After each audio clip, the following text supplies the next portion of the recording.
Magandang araw mga kaibigan. Bigyan natin ng reaction, opinion ngayon itong post ni Teo Moreno 6 minutes ago. I found this being shared by hundreds of people. Is this true, Martin Romualdez? So nagtatanong si Teo Moreno. Ito ang post na kumakalat ngayon sa social media. Both sons of Romualdez went to Institut Le Rossi in Switzerland with 8 to 10 million pesos tuition fee per year. Oh my God. Tapos, nakalagay dito sa caption, people are calling out children of corrupt contractors, but wait, you forgot the main characters. So, tanong lang ito, walang alam mo naman sa social media, marunong magkalkal ang mga netizens, i-post nila. Mamaya, ibasa ko rin yung post ni Kipicho, ganyan din, Institut Le Rossi. Basa lang tayo mga comments. Kipicho, sabi niya, yes, it's true. Crony lang naman, tatay niya ni Marcos Sr., kaya yan ang original Nepo babies. Tapos, nasumagot si Teo Moreno.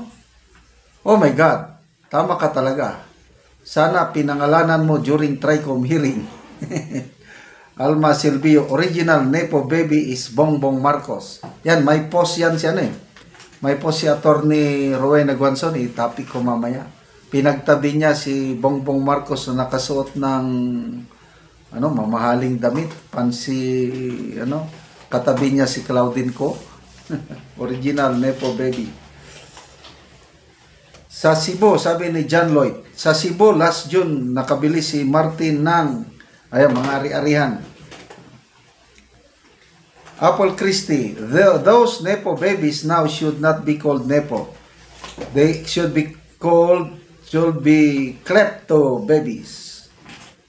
Rob Frances, really? At the School of Kings? Grabe pala. Eskulan yun ng mahari. It's the most expensive boarding school in the world. Oh my God. Apple Christie, yes, contractors got the smallest piece in the pie unless that contractor is the same person. Supplier, congressman.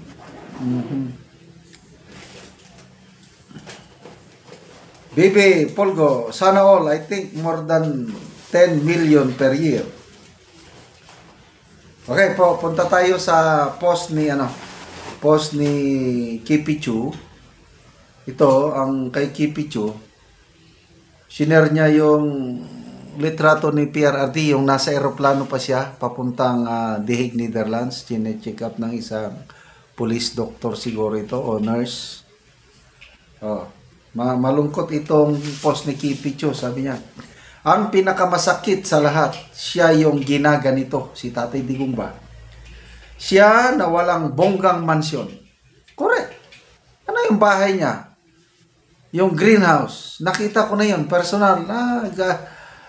Hindi ako maniwala na gano'n ang bahay ng presidente. Kasi nung pinuntahan ko yun, presidente na siya.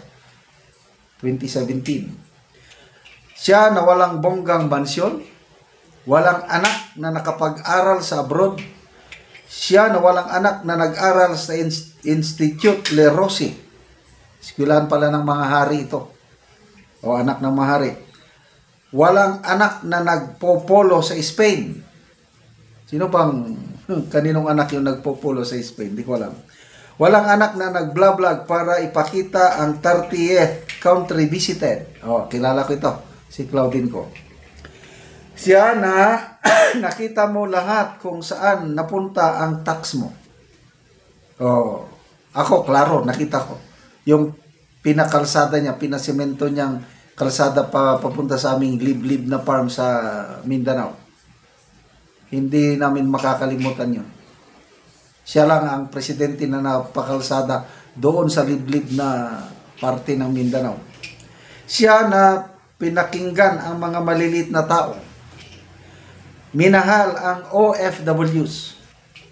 Siya na binuwis ang buhay paulit-ulit ilang beses simula nung mayor pa siya. Correct. Napatino niya ang magulong Davao dahil sa kanyang leadership. Yung Marawi Seeds, palagi akong bumibisita sa Marawi, nung Marawi Seeds, palaging nandun halos every week, pumapasok sa ground zero o sa battle area. Matapang talaga eh. Para lang ma-inspire niya ang ating mga kasundaluan at kapulisan na lumalaban sa mga terorista. Siya yung nakakulong sa isang malayong bansa mag-isa. Pinagbabayaran yung hindi niya pakikisama sa mga kasamaan nila. Napakawalang kwenta minsan ipaglaban ang Pilipinas. Kaya kung iasa natin sa mga Duterte lahat, let our children suffer worse than how we are suffering now. Kaya magkaisa tayo mga kaibigan, mga ka-DDS. Mag-ingay tayo. There's always a day of reckoning, ika nga. Darating din yan. Nagsisimula na ang mga karma nila. Kung ano ang itinanim, yun din ang kanilang aanihin. So, patuloy po nating ipagdasal ang ating Tatay Digong na malampasan nila sa family ang pagsubok na ito. Ito, napapak-check na sila yung flood control project na mga pinagmamayabang ng Pangulo. Sunod-sunod na ang mga kalamidad. May kalamidad naman nung every year, binibisita tayo ng mga bagyo, mga baha.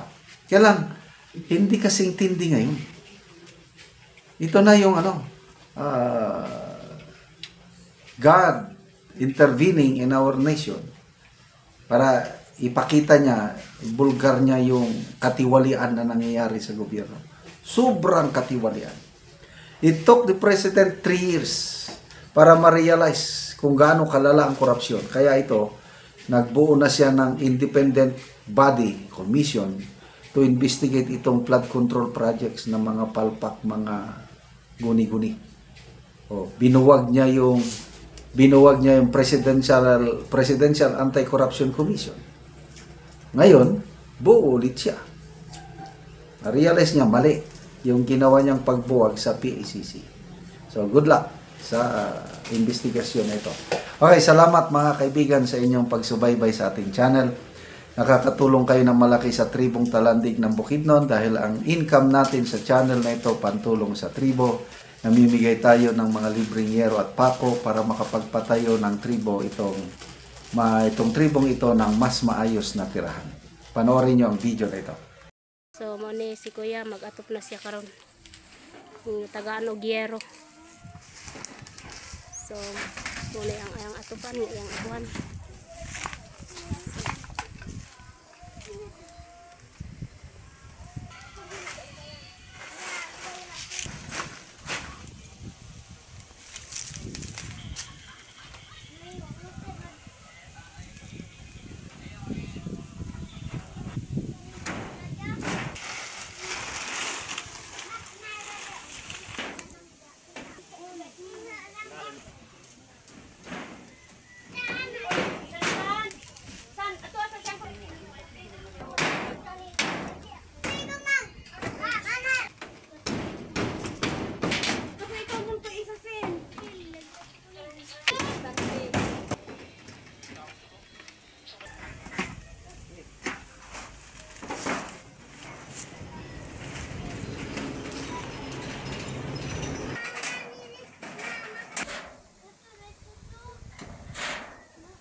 Sige. So karon na managid ang pag-atop ni Kuya sa year. So na na gyud. So karon human na gyud ang pag-atop sa yero sa imong balay kuya unsa imong masulti. Salamat ako sa Ginoo nga ako gitagaan ako na grasya nga halimbalay na ako na atupan ra gyud nga gitagaan ako kuan. Kaning grasya sa Ginoo. Salamat sa naghatag sa Ginoo. Hasta naghatag aning sin sa kuha nga. Salamat gyud kayo.